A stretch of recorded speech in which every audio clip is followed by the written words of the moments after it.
Today on the Perception and Action podcast, a look at some research that has addressed some of the commonly raised concerns with the ecological approach and provided evidence for its benefits. So it's time for a call to action. Hi everyone, this is Rob Gray from ASU and the Perception Action podcast. In this episode, what I wanted to do is share with you a presentation I gave recently for a conference looking at the evidence to support the ecological approach to skill development. A lot of these are going to refer to articles that I've covered in previous episodes and videos, so a lot of it is not new. But what I'm trying to do is organize it a little bit more and try to look at it in terms of the main kind of criticisms, shortcomings people identify with the ecological approach. So and there's a couple new twists to looking at some of these articles, so I hope you enjoy. Okay, so first off, the ecological approach is to remind you some of the key principles, the idea of athlete-environment symmetry, right? Becoming a skillful athlete is all about establishing a relationship between you and your environment around you. It's not about building up knowledge, mental models, motor programs in your head. That's asymmetric. That's all focused on the athlete. We focus on what you can get from the environment. You develop this information movement coupling. You establish these laws that you relate your movement to the powerful information from your environment. That's how you become skillful. The third principle is, of course, self-organization. We're going to allow you, body, to self-organize itself instead of giving you the one correct technique. And you're going to organize with respect to constraints. The fourth principle is, of course, the really famous Bernstein one, repetition without repetition. The idea is that you need variability in your movement to match the variability of your environment, changing constraints, right? So we definitely want that. We don't want you to do the same thing every time. Getting a repeatable technique is not going to be effective, and that's not our aim. And the last point is that as an athlete, we're perceiving opportunities for action, aka affordances from our environment, which are directly specified from the information we pick up. Again, picking up this powerful information. So these are the key principles. I cover this in my second book, if you want to go in detail. Here are some of the concerns that people raise, and I want to look at counter evidence. The first one is one of the most common ones that I talk about, right? The idea, adding variability to practice, letting athletes self-organize, that all sounds great after I teach them the fundamentals, right? I can't play small-sided game in soccer until I teach people how to dribble, right? And how to control the ball, right? I can't let you play tennis and look for affordances for scoring points until I teach you how to do a forehand, right? I got to teach you the fundamentals first before we allow for these other things. That's a very common argument. Right. And typically the way we teach the fundamentals is through task decomposition, right? So we pull dribbling out of soccer and basketball. We pull a swing out of playing golf and playing tennis.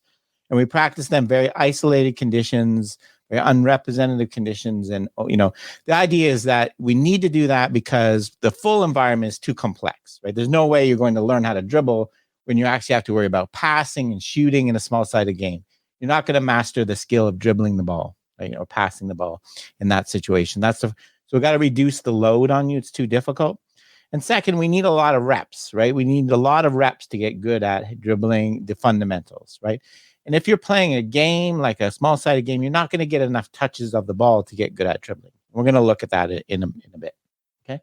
So that's the basic thing, the first point we want to challenge. And this was challenged in a study that I just reviewed recently, Train As You Play, Improving the Training of Youth Soccer Players by Ducker and all, a really good study. What they did was, the idea, challenging the idea that you need to learn the fundamentals first. We have to reduce the difficulty. We have to pass through the stage of decontextualize, decompose, skill and drill practice before we can actually put it into the game. And it's very typical, right? You see in practice to focus the first part of practice on these kind of skill and drill, dribbling around cones, passing through things, to hope that will transfer to the actual game environment. So what they did in this study, they compared these two conditions. So they had a control group, and they had two treatment groups: the play, which is going to be small-sided games, and practice, which is going to be the drills. These were 40 10-year-olds from a German soccer club, amateurs, right? The important part I mentioned, and the important part is the test they actually used was biased towards the drill, right? Because they basically test your technique out of context, right? So pre and post tests involve passing and shooting around cones, right? Where you expect the ecological approach to really shine is in the game where you have to make decisions and you have to, right? So this is really biasing the results to finding the benefits for skill and drill, right? Decomposition. So they did this before and after, and they also had a retention period. Okay. The task decomposition group, or what was called the practice group, right? They did a bunch of common dribbling and passing drills, mostly around cones, right? Each was focused for making the task simpler than you would have in a regular game, or small-sided game, and giving you lots of reps, right? So you're getting lots of touches of the ball every time you're the one controlling it. So they were, for example, allowed to pick through different exercises of going around a set of cones, passing, shooting on a goal, right? So all very taken out of the game, out of context, right? Not playing a game at all, lots of reps, and I'm going to come to that in a bit. Okay, so that was what was called the practice group. So the practice group is really task decomposition, the traditional way of coaching technique or fundamentals. The second group was called a play group, which was constraints-led approach. They did small-sided games. They varied tons of different constraints. For example, the instructional constraints, whether you're told to play over or maintain possession. They varied the rules, how many points you scored, based if you scored after a certain number of passes. They changed the field task constraints of field size, number of players, all these kind of things. So classic small-sided and conditioned games approach, right? So each of these groups, I think, was trained for 5 weeks, and they did the pre and post tests after. Okay, so what did they find? The first thing they found was no significant difference at all. So the control group didn't change at all. The play and practice group improved. So they measured the passing test, how long it took you to do it, right? That was the time, was the metric. And they changed by about the same amount. There's a decrease of about the same amount. I'm going to go into these numbers more in a second. So there was no significant difference between the two groups, right? So when you have a test biased towards testing your technical skills, you learn them just as well from a small-sided game as you do from a traditional skill and drill approach. And there's some evidence that in the retention, the small-sided game, the play group was better, right? So the idea that you have to learn the fundamentals first in a decomposed, isolated, out-of-context task is not supported by this at all. You do learn them that way, but you learn them just as well in small-sided games, right? And the idea here, of course, the ecological approach, and I'll talk about this at the end, is they didn't test this, but if we actually put you in a game now, your decision-making and kind of higher-level things would be much better for the small-sided games, right? Because you practice that, right? So that's where the advantage is going to come. When we test you, not a very technical dribbling around cones test and passing test, we're going to test you in a real environment. That's where the play group would really shine. Okay, so they show that even a technical skill can benefit from ecological approach, small-sided games, can be improved by more effectively, or at least the same. Okay, so it's showing you this advantage, right? So this evidence that you have to isolate and decompose to learn the fundamentals first is not supported by this at all. Okay, I'm going to come back to the study in a second. The second point. The second point that is commonly raised, and I've made this point myself, that sometimes I say the ecological approach is playing the long game, right? In the short term, there's this belief that if you let athletes self-organize and play games, they're going to actually develop slower. But in the long run, they're going to have better transfer to other conditions. They have better retention, right? So they show that this is play, right? And so this is the second point. Okay, maybe it'll help in the long run, but I'm not going to get results right away. So it's going to be a very slow way to learn. This point is kind of falling apart, right? And this is one of the classic ways we illustrate this is the blocked versus random practice. Right? The idea is if you do blocked practice where you're practicing the same skill over and over, you improve at a faster rate than if you do random practice where you interleave different conditions. But in the long run, the effect reverses, right? You better transfer, better retention, better in realistic conditions when you do random practice, right? That's the classic effect. That is really largely based on laboratory tasks. In another article that I reviewed recently by Scholhorn and colleagues, they showed that this doesn't really hold up when you look at sports tasks. You don't see the slower rate of acquisition that you should get if you buy the contextual interference explanation of variability of practice. right? They didn't find consistent evidence for a slower rate of learning in this, okay? And we can see this in, so that's, I think, we can see this in if we go back to the soccer study I just talked about. And I'm going to give credit to Derek Panchuk from who gave me this idea for doing this, looking at the return on investments of the practice in that study where they did the small-sided condition games versus task decomposition. So as I mentioned, one of the arguments for doing task decomposition, breaking things apart and isolating them, is you get more reps, right? You're going to get more touches, more opportunities passed.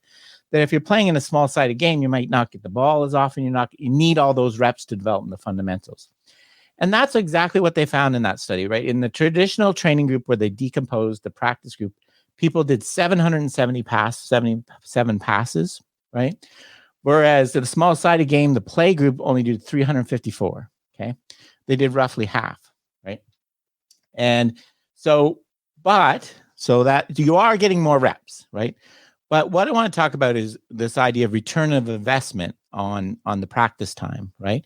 So if you look at how much each group improved in terms of the time, the practice group improved by 1.99 seconds, the group that did task decomposition. So 777 passes, they improved by about 2 seconds. That's a rate of investment of about 0.00. They improved about 0.003 seconds per pass, right?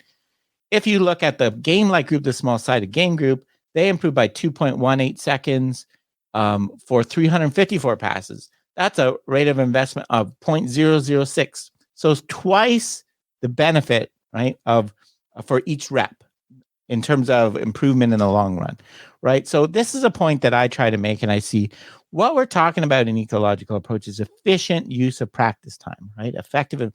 And we'll see this, we're going to look at this later, another way we can do this, unpredictable. One of the reps in a small-sided game is way, way more valuable than a ton of reps in a decomposed task, right?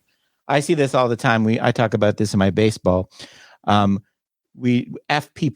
fielding pitching practice, right? The typical way this is taught is a pitcher does a really fake, they mock their pitching delivery, and someone at the plate hits the ball at them. Right, and they field it. They have to, because pitchers have to field the ball sometimes, right? And that is just so, you watch it, it's so phony. It's such a waste of time, right? It's such a ineffective way to practice that. What I've tried to do is, what I say to them is I'd rather have one real one than 100 of those fake ones. Give me one real condition where the pitcher really throws the ball and it's really hit when they're in the real follow through from the delivery, right? So one real pass is worth 2 of these fake ones where you're basing it on information, you're picking up affordances, you're making decisions, is worth 2 fake passes where you're dribbling around a cone, right? That's what this kind of analysis shows. So the idea that you're learning slower, no. You're getting less reps, sure, but the less reps you're getting are way more effective, way more valuable. And as I said, thank you, Derek, for that idea for doing that analysis. Okay, so that's kind of a couple points about it. The next point the idea of consistency, right? We always talk about good athletes are consistent, they're repeatable. They can achieve the same thing over and over, right? This is, part of the story, right? Part of the story, elite athletes are less variable, but if you look at it more carefully, that's really not the main thing that's happening, right? So we don't want to get less variability through repetition. That happens, but we want more than that, right? What we see is, yes, when you become more and more practice time, your overall variability is reduced, right? But it's not eliminated; it's still there, right? You need variability of movement, variability to deal with variability of constraints, and this is what we see. Variability is not it's not eliminated; it's restructured. Right. Here's an example I like to use. This was from basketball shooting. This was an analysis that I did. So what we see here, this is a plot of release speed versus release angle for one shooter. The yellow and green is the manifold of solutions that will get the ball in the hoop. Right. From simple projectile physics, we can know what release speed and release angle will get the ball in the hoop. The red dots are each one shot. Right. So what you can see with this person is a lot of their shots are outside the solution manifold, so they're going to miss, right? So this is not effective. With practice, right, you can see here's the same plot after they practice. We train them for a while using a small ecological approach. So that's good. You can see there's not just one pile of red dots there, right? They're still highly variable. They don't shoot with the same release speed and release angle, okay? Every shot, not even close. There's a huge spread, right? There's a huge spread of shots here. But you can see the variability has been restructured to align with the manifold, right? So when they use a slightly different release angle, it still goes in, right? Because they've restructured reorganized the way that it works. Why is this valuable? Why do we want this instead of just one point in here, right? Well, being able to do this using lots of different speeds and angles, right, is valuable because you can adapt to the changing constraints, right? This point of having a really high release angle, this one here, right, that's a very effective solution when you have a tall defender in your face, right, when you're trying to shoot. You don't need that when you're wide open, right?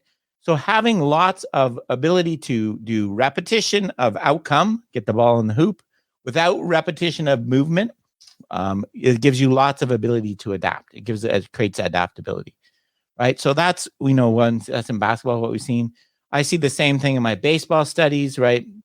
So before the training in my one study I did, this paper I published in 2020, batters, in terms of the timing of their swing, in terms of when they shifted their weight back and forward, were highly variable. Each of those black dots, right?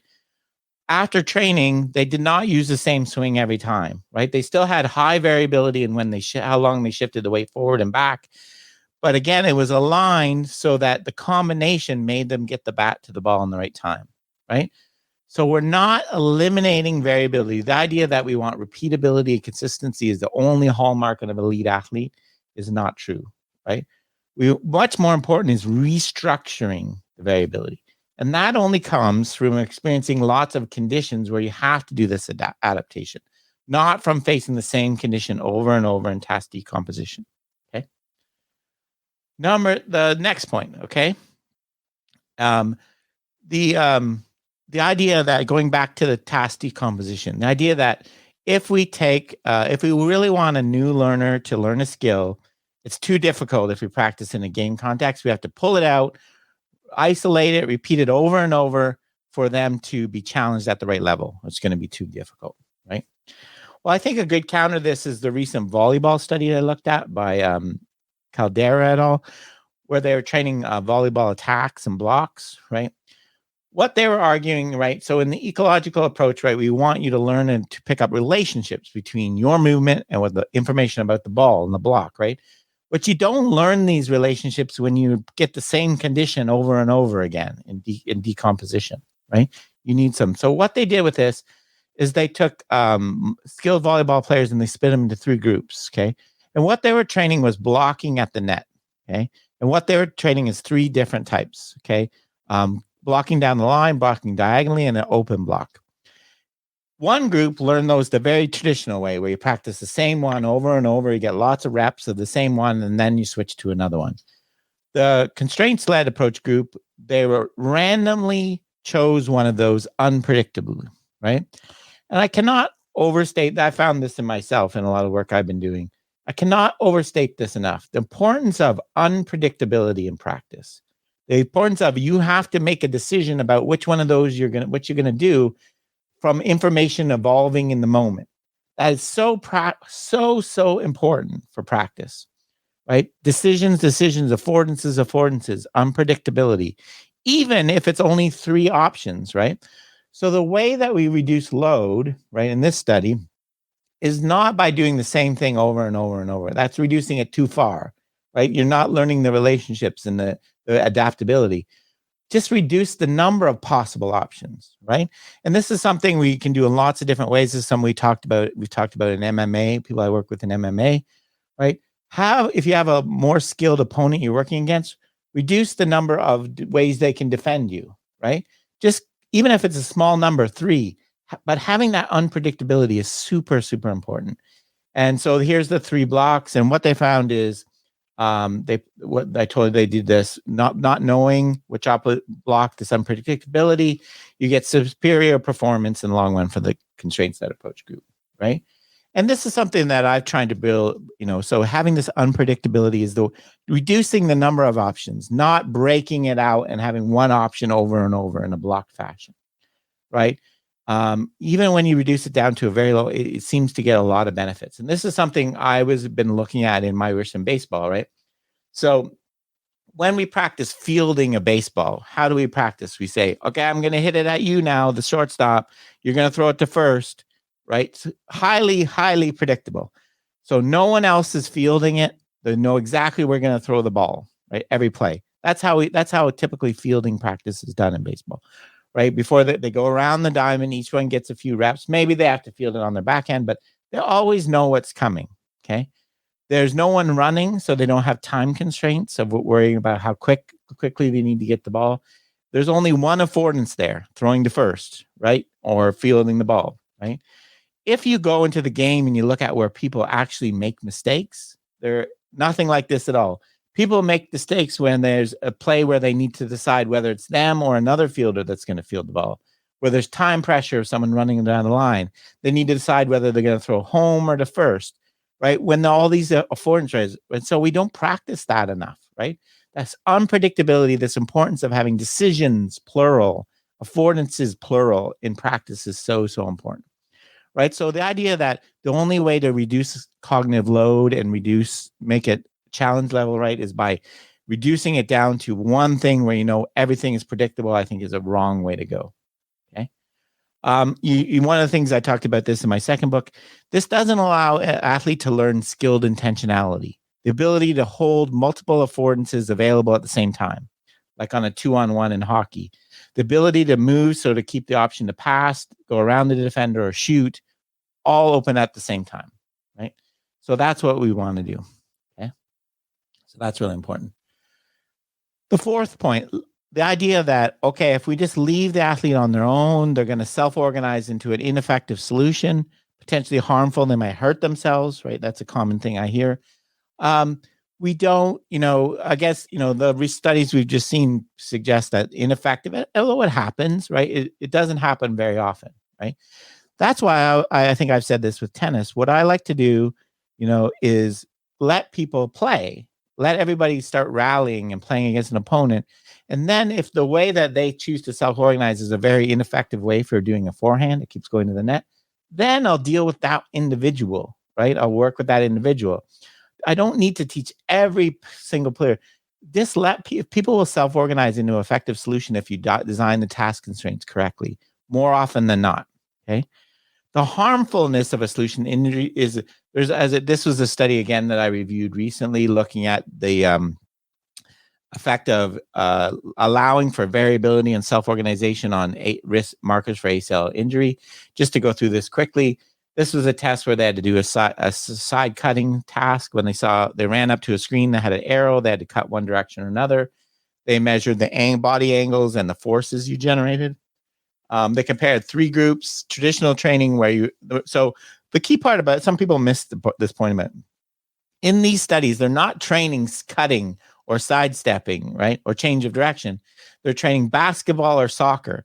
So they're not training the actual test they're using. That's just a side. So they train basketball. So they're training you to dribble, pass, drive with very traditional training, linear pedagogy, where they give you the ideal way to do it. They correct you. Constraints-led approach, where you learn it through small-sided games, so obstacles on the course, these kind of things, and differential learning, where you practice in a different way every time. Okay, so those are the 3 methods. If you look at the data, you get smaller forces and better angles when you allow for this variability, the self-organization. So this idea that people, if you just allow them to do whatever they want, which is not what we do anyway, but if you just allow them to self-organize, they're going to do something dangerous, possibly injury causing, does not seem to be supported by the research either. Okay. And this fits with the thing I've talked about a few times, this variability overuse injury hypothesis of James. The last thing I want to talk about was kind of a positive, right? And someone asked me, is there evidence that if you train an ecological approach, you get the proposed benefit that you're more adaptable, right? This really hasn't been tested a lot, right? But there are a few, one of them, the Lee study from 2014, where they looked at these, a cluster analysis to look at the number of different options people use for doing a backhand in tennis. And in the linear pedagogy, they went from 4 before practice down to 3 after, because they're being told how to do it, right? They're doing it the same way. Whereas in the nonlinear pedagogy, they went from 4 to 8, I believe, right? So there is evidence you're getting more possible movement solutions when you practice in this approach.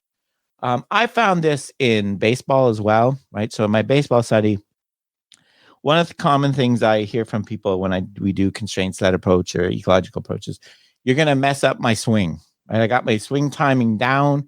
You're going to mess it up. And my counter is, you have one swing, right? Use the same swing for a fastball and the curveball, for a high pitch, a low pitch, right? And one of the people that really gets this is a player I've been working with this year, Tristan Casas. Every swing is different, even in batting practice. Every single pitch is different. Having a variety of swings to match those planes is what makes great hitters great, and leaves good hitters to just be average. There's no such thing as one swing. You can't have one swing. You need variability. You need repetition without repetition. To consistently barrel up the ball, you can't do it with one swing. That's not the idea we get.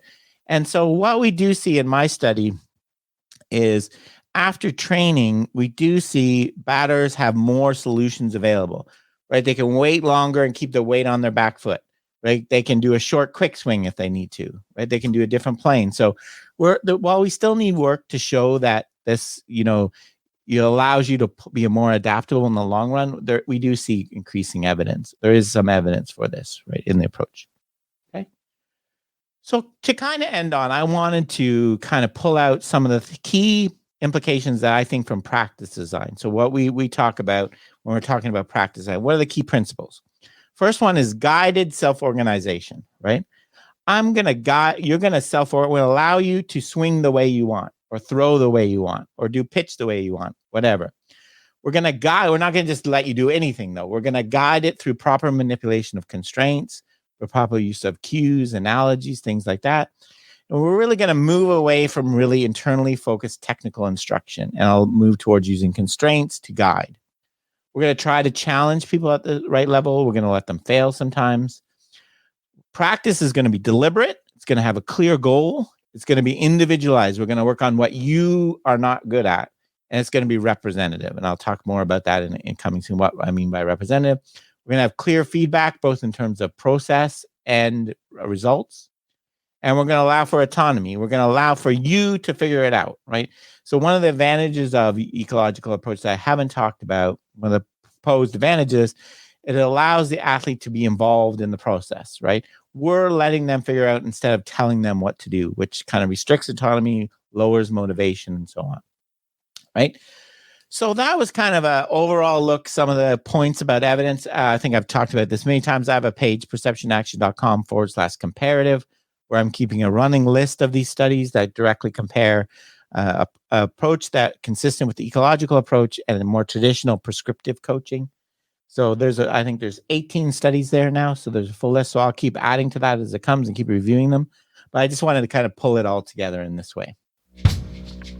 Okay, that's it for today's episode. Remember, you can contact me at robgray@asu.edu or follow me on Twitter @ShakyWeights. To find out more about the podcast, please check out perceptionaction.com. Finally, to support the podcast and receive bonus materials, including a monthly coaches meetup, please head over to patreon.com/perceptionaction. This is Rob Gray from ASU. Cheers for now, and keep 'em coupled.